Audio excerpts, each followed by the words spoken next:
അപ്പോൾ അതിനുവേണ്ടി നമ്മൾ കുറച്ച് ചിക്കൻ എടുത്തിട്ടുണ്ട്. അതിലേക്ക് കുറച്ച് മഞ്ഞൾപ്പൊടി, മുളക് പൊടി, ചിക്കൻ മസാല, ഗരം മസാല, ഉപ്പ് എന്നിവ ചേർത്ത് നമുക്ക് നന്നായിട്ട് മിക്സ് ചെയ്തൊരു 10 മിനിറ്റ് നമുക്ക് മാറ്റി വയ്ക്കാം.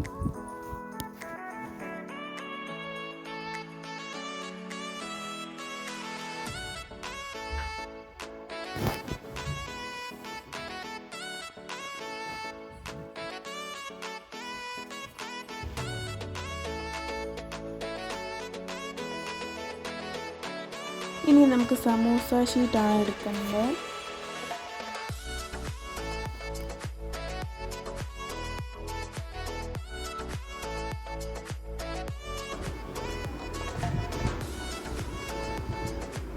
നമുക്ക് എത്രയും വേണോ അത്രയും നമ്മൾ കട്ട് ചെയ്ത് എടുക്കണം.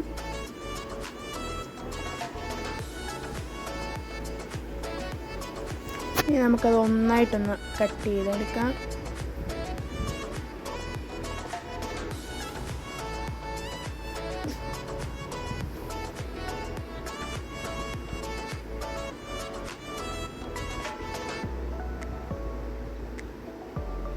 അപ്പോൾ നമ്മളെല്ലാം നമുക്ക് ഇങ്ങനെ കട്ട് ചെയ്തെടുത്തിട്ടുണ്ട് നമ്മളെല്ലാം.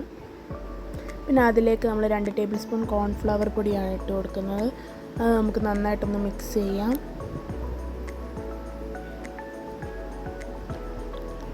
നമുക്കൊരു ചട്ടിക്കകത്ത് നമുക്ക് കുറച്ച് ഓയിൽ ഒഴിച്ച് കൊടുക്കാം. ഏത് ഓയിലായാലും മതി.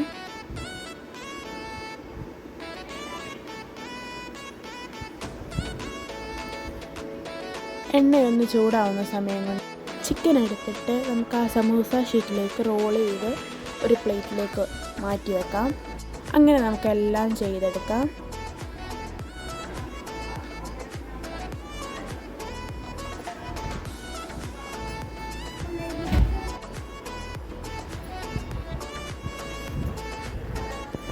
അപ്പം നമ്മളെല്ലാം അങ്ങനെ ചെയ്തെടുത്തിട്ടുണ്ടെങ്കിൽ നമ്മൾ ചൂടായ എണ്ണയിലേക്ക് നമുക്ക് ഇതിട്ട് കൊടുക്കാം.